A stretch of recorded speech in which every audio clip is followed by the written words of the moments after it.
At sa gabing ito, samahan niyo po ako sa pag-aaral ng salita ng Diyos na ipinamagatan ko pong Seeking God's Plan. Saglit muna tayong manalangin. Panginoon, sa inyo ko po o Diyos, tuloy ipinagtiwala ang lahat ng bagay, maging Lord sa pag-aaral namin na iyong salita. Pangunahan niyo po kami at Lord, ikaw po ang malayang makakilos, Panginoon, sa aming mga buhay. Salamat po sa pangalan ni Jesus. Amen. Dito po sa aklat ng Proverbs chapter 16 verse 9, ang sabi po dito, we can make our plans, but the Lord determines our steps. New Year naman po, year 2023. Sa panahong ito, unang buwan ng 2023, bagong taon, marami po tayong pagpaplano, marami po tayong ginagawa, evaluation o ano na ang performance natin yung mga nakaraang taon, sa mga ginagawa natin sa ating mga plano for the year 2022. Ano na ba ang nangyayari? And by this time, sa year 2023, ano naman po ang ating mga dapat gagawin? Lalong-lalo na sa iglesyang ipinakatiwala sa bawat isa sa atin. Kaya makita po natin lahat po tayo ay dapat may plano. Ang sabi po doon, lahat tayo we can make our plans but the Lord determines our steps. Sabi nga doon, ang tao ang nagpaplano, ngunit ang Diyos ang nagpapatupad nito. Kaya dito natin makikita, ang sabi nga po doon, this verse can be understood to mean that the final outcome of the plans we make is in God's hands. Okay? If this is so, why make plans? Kung hindi naman pala, ay kung ang plano para naman ng Diyos ang masusunod, bakit pa tayo magpaplano? Eh, dapat po, meron din po talaga tayong plano. Ang sabi doon, in doing God's will, there must be partnership between our efforts and God's control. Kailangan may plano po tayo kasi ang mga bagay na ating gagawin, dapat po partner natin ang Diyos. Kaya hindi natin dapat ihiwalay ang Panginoon sa lahat ng ating mga gagawin, sa lahat ng ating plano. Maging sa pagpaplano po natin, dapat kasama po natin ang ating Panginoon. He wants us to use our minds to seek the advice of others and to plan. Nevertheless, the results are up to Him. Planning then helps us act God's way. And as you live for Him, ask for guidance as you plan. And then, act on your plan as you trust Him. Kaya dito po natin makikita, ang plano, gaya ng sinasabi, ang plano ay nasa atin. Ngunit ang pagpapatupad po nito ay nasa Panginoon. Kaya, mas maganda, dapat inline yung ating mga plano sa mga plano din po ng Panginoon para sa bawat isa sa atin. Kaya habang gumagawa tayo ng mga plano sa taong ito, dapat isama po natin ang ating Panginoon. At kapag nabuo na yung plano natin, gawin na natin. Meron po tayong mga hakbang na dapat gagawin. And as we do the plans, yung mga dapat nating gawin, dapat magtiwala po tayo sa Diyos na ang Diyos po ang kikilos para magkaroon ng katuparan ang ating mga minimithi, lalong-lalo na for this year 2023. Ang sabi po dun sa John chapter 15 letter B, 15 verse 5 letter B, apart from me, you can do nothing. Kaya nabanggit ko po sa inyo kanina na kung ihiwalay natin ang ating Panginoon sa lahat ng ating mga plano, kung isasantabi natin siya, wala po tayong magagawa o wala po tayong maabot, ma-achieve na plano. Why? Plano lang natin eh. Sinasantabi po natin ang ating Panginoon. Kaya dapat hindi natin siya ihiwalay. Sabi doon, sapagkat kung kayo hiwalay sa akin, ay wala po kayong magagawa. Kaya kailangan po, nandun po tayo, attach po tayo sa kalooban ng Panginoon. Kung ano bang tama, ano bang dapat. Kaya dapat mag-seek tayo ng guidance sa Lord. sa bago pa tayo gumawa, bumuo ng mga plano, kailangan natin ang guidance ng ating Panginoong Jesucristo. Many people, ang sabi po doon, try to be good, honest people who do what is right. But Jesus, the only way to live a truly good life is to stay close to Him, like a branch attached to the vine. Apart from Christ, our efforts are unfruitful. Kaya makita po natin, ang sabi nga doon, maraming tao, they try to be good, they try to be honest, at ginagawa po ang tama.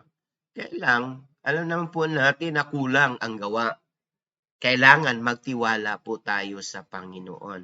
At paano po na magkaroon po tayo ng tunay na pamumuhay na good life, ang sabi nga doon, we have to stay close to Jesus.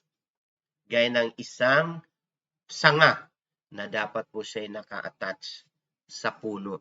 Dahil kung wala tayo, hindi tayo naka-attach sa puno, hindi po tayo nakapag-stay close sa ating Panginoon, sabi nga doon, our efforts are unfruitful.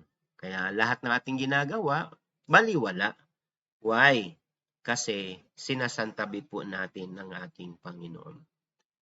Are you receiving the nourishment and life offered by Christ the vine? If not, you are missing a special gift He has for you.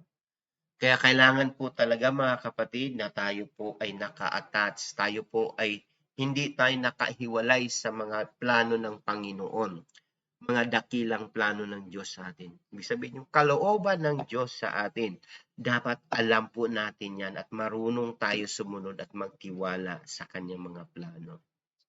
The book of Matthew, chapter 6, verse 33, ang sabi na po doon, ngunit higit sa lahat ay pagsikapan ninyo na kayo'y pagharian ng Diyos at mamuhay ng ayon sa kanyang kalooban, na ibibigay niya sa inyo ang lahat ng inyong pangangailangan. But seek ye first the kingdom of God and His righteousness, and all these things shall be added unto you. Ito yung paalala atin ng ating Panginoon. Unahin natin ang harian at ang katwiran ng Diyos. Tandaan po natin, ang Diyos po ang may-ari sa lahat ng bagay, maging sa mga minimiti ho natin, sa mga pinaplano ho natin, dapat unahin natin ang kaharian Diyos at ang kanyang katwiran para magkaroon ng kaganapan. At higit sa lahat, anuman ang ating kahilingan, ito po ay karagdagan lamang sa mga ibubuhos ng ating Panginoon sa atin. We have to seek God's plan. Paano ba natin malalaman ang plano ng Diyos? Sa Biblia, ang Diyos lang po ang may alam ng panukala sa bawat isa sa atin. We have to seek God's plan sa buhay natin. Ibig sabihin, alamin natin ang kalooban ng Diyos. Kailangan din po tayo magplano. Pero ang mga plano po natin ay dapat po natin ilahad sa Diyos. At nawa, ipagpapray po natin na ang mga plano natin ay inline din sa mga plano ng ating Panginoong Jesucristo. Okay? Unang hakbang, sabi nga po doon, delight yourself in the Lord. Psalms 37 verse 4. Take delight in the Lord, and He will give you the desire of your heart. Kaya ang sabi po doon, kung ang Diyos po ay na-delight sa atin, ang sabi doon, kayawi mo hanapin ang kaligayahan at ang pangarap mo iyong makamtan. Ang ating Panginoong Hesukristo lang po ang dapat ma-delight ng ating buhay. At ang sabi pa doon, kapag nalugod ang ating Panginoon, He will give us, He will give you the desires of your heart. Kapag sinisiknan natin ang ating Panginoon, umpisa pa lang sa umaga pa lang, sinisiknan natin ang kanyang katwiran at ang kanyang kaharian, at dito po natin makikita anuman ang ating mga minimiti sa buhay, maging ang ating mga plano. Anuman ang ating plano, ito po ay tinutugon ng ating Panginoong Hesukristo. Okay? Take delight in the Lord. Sabi ko doon, David calls us to delight in the Lord and to commit everything we have and do to Him. But how do we do this? Paano ba natin ma-delight ang Panginoon? Sabi po doon, to delight in someone means experiencing great pleasure and joy in his or in her presence. And this only happens when we know that person's well. Thus, to delight in the Lord, we must know Him better. Knowledge of God's great love for us will indeed give us delight. Kasi hindi madidelight sa iyong Panginoon kung hindi mo kilala ang Diyos. Kung hindi mo kilala ang taong ating pinaglilingkuran. Knowledge of God's great love for us will indeed give us delight. Kaya kilala natin ang Diyos, alam natin kung sino siya, alam natin kung ano ang katangian ng Diyos na ating pinaglilingkuran. Indeed, nandun po yung ating kagalakan na mapaglingkuran, mabigyan ng karangalan, mabigyan ng kagalakan ang puso ng Diyos sa mga bagay na ating mga ginagawa. Seek God's plan first. Sabi nga doon, kapag alam na po natin ang plano ng Diyos, magtiwala po tayo sa Kanya. Trust in the Lord and acknowledge Him. Proverbs chapter 3 verse 5 to 6. Sabi po doon, kayawi ka magtiwala buong puso at lubusan at huwag kang manangan sa sariling karunungan. At sa lahat ng iyong gawain, siyang ay alalahanin upang ikay patnubayan sa inyong mga tahakin. Kaya makikita po natin yung kahalagahan na tayo magtitiwala sa Diyos. Kaya nga sabi nyo sa Proverbs, di ba? Proverbs chapter 3 verse 5, sabihin ko po sa English, sabi po doon, trust in the Lord with all your heart. Do not depend on your own understanding. Mahal ka, kayawe ng buong puso at lubusan at huwag kang manangan sa sariling karunungan. Tandaan po natin, ang karunungan po natin ay wala pa po sa katiting sa karunungan na nagmumula sa Diyos. God is an all-knowing God. Kaya sabi po na sa verse 6, seek His will in all you do. Hanapin mo, seek His will in all you do, and He will direct your paths. Kapag hinahanap natin ang kalooban ng Panginoon, ang sabi po doon, He will do, ang sabi nga po doon, He will direct your plans. Iniingatan tayo ng Panginoon, ginagabayan tayo, and He is directing our plans. Ang plano po natin, kung ito'y na-inline sa plano ng Lord, ang Diyos po ang magbibigay sa atin ng gabay upang magkaroon ng kaganapan ang lahat ng ating mga plano, minimiti sa buhay. Ano bang plano po natin year 2023? Marami po tayong mga minimiti, corporately and individually, maging sa pamilya po natin. Mayroon po tayong mga minimiti at tandaan po natin, ang lahat ng ito ay dapat na inline sa plano po ng ating Panginoon. When we have an important decision to make, tandaan po natin, we sometimes feel that we cannot trust anyone, not even God. God knows what is best for us. Sabi nga noon, He's a better judge of what we want than we are. We must trust Him completely in every choice we make. We should not omit careful thinking or belittle our God-given ability to reason. But we should not trust our own ideas to the exclusion of all others. We must not be wise in our own eyes, but be willing to listen, to correct and to listen uncorrected by God's word and wise counselors. Bring your decisions to God in prayer. Use the Bible as your guide. And then, follow God's leading. He will direct your paths by both guiding and protecting you. Mga kapatid, may mga bagay na minsan napakahirap gawin.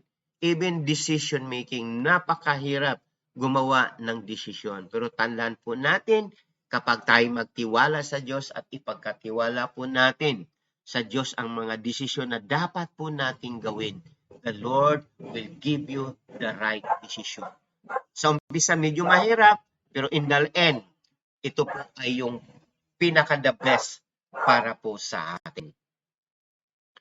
Receive God guidance. Ayon kay Solomon, Haring Solomon.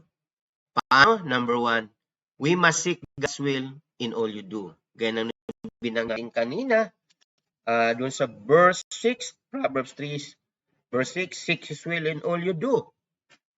This means turning every area of life over to Him.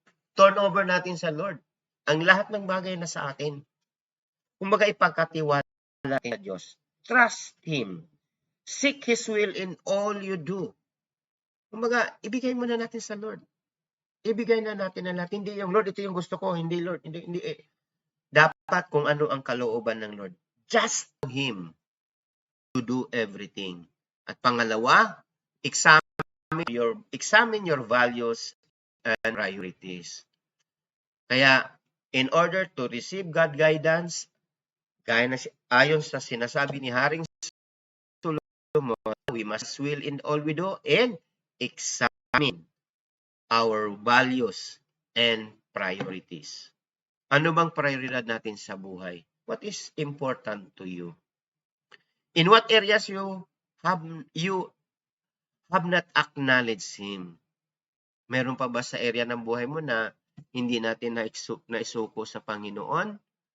O hindi natin na-acknowledge na ang mga bagay hindi natin magagawa kung wala po ang tulong ng ating Panginoon. Kaya sa year 2023, kailangan po natin mga kapatid that we have to see God's plans for us. Ano talaga ang plano ng Diyos para sa atin. Ngunit dapat rin natin gawin yung ating mga minimiti, mga plano natin the whole year para sa ikagaganap, pakakaunlad at ikabubuti pa ng ating paglilingkod for the year 23 sa ministry, sa ubasan ng ating Panginoon. Sabi po doon, you may acknowledge God in many areas of your life, but the areas you attempt to restrict or ignore Him, tandaan po natin, will cause you grief. Maaari na in-acknowledge natin ang Lord sa lahat o sa ibang area ng ating buhay.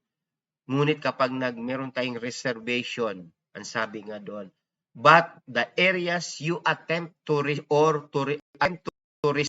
Him or ignore Him, tandaan po natin mga kapatid, it will cause you grief. Maaari na you will fail sa mga minimitiho natin, sa mga plano natin. Make Him a vital part of everything you do. Kailangan po, ang Diyos po ang dapat nangunguna. Pagkatiwala natin sa Diyos ang lahat ng bagay.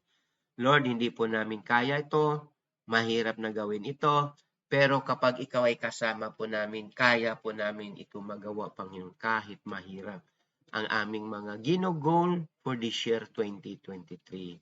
Then He will guide you because you will be working to accomplish His purposes.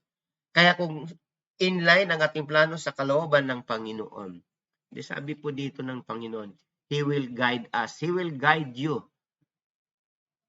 And you will be working to accomplish His purpose. Mga kapatid, napakaganda kapag kasama natin ang Diyos sa pagtatrabaho. Kasama natin ang Diyos sa ating mga minimiti sa buhay, sa mga plano po natin, sa mga pinaplano po natin. Kaya kailangan po never attempt na ihiwalay natin ang ating Panginoon. Gaya ng sinasabi ng salita ng Diyos, John chapter 15 verse 5, apart from me, you can do nothing. Wala tayong magagawa kapag hiwalay po tayo sa Diyos. Kaya kailangan kasama natin ang ating Panginoon. And last, seek God with all your heart. Jeremiah 29 verse 13, kapag hinanap ninyo ako, ako'y inyong matatagpuan. Kung buong puso ninyo akong hahanapin. Mga kapatid, iba po yung hinahanap mo lang. Iba din yung seek God with all your heart. No, nandun talaga yung desire mo na masisik mo, makilala mo, masumpungan mo ang Diyos, ang plano ng Diyos, ang minimitiwan natin. Kaya sabi nga ni Lord, nahanap ninyo ako, ako'y inyong matatagpuan. Kung buong puso ninyo akong hahanapin. Hindi lang hahanapin, o hindi buong pusong hahanapin natin ang ating Panginoon. Magpapakilala ang Diyos sa bawat isa sa atin. Now, paano? Ano ang mga ingredients po dito? Unang-una, prayer. Wala pong iba kundi panalangin. Sabi nga ng Matthew chapter 7 verse 7, humingi kayo at kayo bibigyan, humanap kayo at kayo'y makakasumpong, kumato kayo at kayo'y pagbubuksan. Ito po ang sabi ng salita ng ating Panginoon. In the book of Matthew chapter 7 verse 7, humingi kayo at kayo pagbigyan. Kaya nasa atin pa rin yun, mga kapatid. Humanap kayo at kayo makasumpong. Kumato kayo at kayo pagbubuksan. Kapatid, hindi tutugon ang Panginoon kapag hindi po natin ginagawa ang mga bagay na ito. Bagaman ang sabi ng Biblia, sa Diyos pa rin nagmumula ang kasagutan, ang katagumpayan nito. Yes, totoo po yun, pero nasa atin ang paggawa. Nasa atin ang pagkilos, kumilos po tayo, gawin natin ang mga bagay na dapat po natin gawin. At ang Diyos po ang magbibigay sa atin ng katagumpayan. Anong plano natin for this year? Maging sa iglesia na pinagkatiwala sa atin, dadami mga leaders, dadami mga attendees, magkaroon ng marami pang mga life groups, magkaroon ng national na Sunday service. Ang mga bagay na ito ay pawang karagdagan lamang kapag inuuna natin ang Diyos. Kapag tayo po ay hinahanap natin ang kalooban ng ating Panginoon, ginawa natin ang mga bagay na ipinapagawa ng Diyos sa atin. Pangalawa, reading and meditation of the Word of God. Basic na basic po. Prayer, reading and meditation of the Word of God. Kaya makita natin, Joshua chapter 1 verse 8, huwag mong kaligtaang basahin ang aklat ng kautusan, pagbulay-bulayan mo ito araw at gabi upang matupad mo ang lahat ng nakasaad doon. Sa ganon, magiging masagana at magtatagumpay ang iyong pamumuhay. Ito po ang sikreto kung paano tayo magtatagumpay, ang salita ng Diyos. Pero higit sa lahat to, magtiwala po tayo ng salita ng Diyos ay tutuparin ng ating Panginoon kapag tayo ay sumusunod sa kanyang mga sinasabi, sa salita ng Diyos. Kaya, basahin natin ang Biblia. Huwag lang po natin isasantabi. Reading and meditation of the Word of God at ang panalangin. Kapatid, napakahalaga po nito. Dahil napakaganda ng plano ng Diyos sa atin eh. At bilang pagwakas, alam po natin, Jeremiah 29 verse 11, for I know the plans I had for you, declares the Lord, plans to prosper you, not to harm you, plans to give you hope and future. Sapagkat batid ko nung lubos ang mga plano ko para sa inyo, mga planong hindi ninyo ikasasama, kundi para sa inyong ikabubuti. Ito'y mga planong magdudulot sa inyo ng kinabukasang punong-puno ng pag-asa. Kapatid, ito ang plano ng Diyos. Kung ito din ang plano po natin at ihilahad natin sa Panginoon, walang dahilan na hindi natin makamtan ang mga plano ng Diyos sa bawat isa sa atin. Kaya lang, hindi natin masyado sinusunod ang kalooban ng Diyos. Kaya dapat po, gaya na naalala ko po yung mga turo po sa amin yung mga nakaraan para magkaroon tayo ng katagumpayan for this year, 2023. Una po, alisin po natin ang katamaran. Katamarang manalangin, katamarang magbasa ng salita ng Diyos. Kayabangan, wala pong magaling sa atin. Ang Diyos po ang nakakabatid sa lahat ng bagay, kaya wala po dapat tayong ipagmamagaling. Katamaran, ang sabi po doon, kayabangan, at katigasan ng ulo. Kapag alam po natin ang salita ng Diyos, alam po yung mga kalooban natin, alam ng kalooban ng Diyos, alam natin ang kalooban ng Diyos, gawin po natin. Huwag matigas. Huwag ipilit yung gusto natin. Dahil hindi yan ang plano ng ating Panginoon. Medyo mahirap nga, pero tandaan ho natin ang lahat ng plano ng Diyos about sa atin ay alam ng Diyos na kaya po natin gawin. At kung mayroon mga problema sa buhay, kaya po natin malampasan na yun. Kailangan lamang natin magtiwala sa Kanya, humingi sa Kanya ng gabay, at tayo po ay ipapagtagumpayin ng ating Panginoon. Saglit muna tayo mayumuko, tayo po ay manalangin. Salamat po dakilang Diyos minsan pa sa gabing ito. Salamat Panginoon sa iyong mga salita na aming napag-aralan. Dalangin po namin Lord na ang mga minimithi po namin for this year 2023 ay pagpalain mo o God. Magkaroon Lord ng kaganapan ng lahat ng aming mga minimithi o God. At dalangin po namin Lord, patuloy mo kaming samahan, patuloy nyo kaming ingat at gabayan. At magkaroon nawa, Lord, ng kaganapan ng lahat ng aming mga minimithi, lalong-lalo na sa gawain mo sa lugar ng JIL Katuparan Ugan. Alam mo, Lord, ang aming mga kakulangan. Ikaw, Lord, ang aming supplier, Panginoon. Ikaw ang tagapag-supply at Lord, ikaw po ang magbibigay sa amin ng tamang direksyon, ng tamang tao na aming mga maging makatuwang Panginoon para magkaroon ng kaganapan ang lahat ng aming mga minimithi for this year 2023. Maraming salamat dakilang Diyos sa inyo ko po ugad. Patuloy pinakatiwala ang buhay ng bawat isa. Kilala mo po Lord ng bawat isa. Batid mo ang pangangailangan ng bawat isa. O Lord God, ikaw po ang malayang makakilos sa bawat isa sa amin. Bless each and every one of us, O Father God. Maging sa lahat, Lord, na nanonood ng live stream na ito, sa lahat ng maaabot ng live stream na ito, God, patuloy mo silang abutin, pagpalain. Salamat po. Into your hands, O God, we entrust everything, O Lord. In Jesus' name, Amen, Amen, and Amen. Muli, ito po si Pastor Ponce at nagsasabing pagpalain nawa tayo ng ating Panginoon. God bless us more.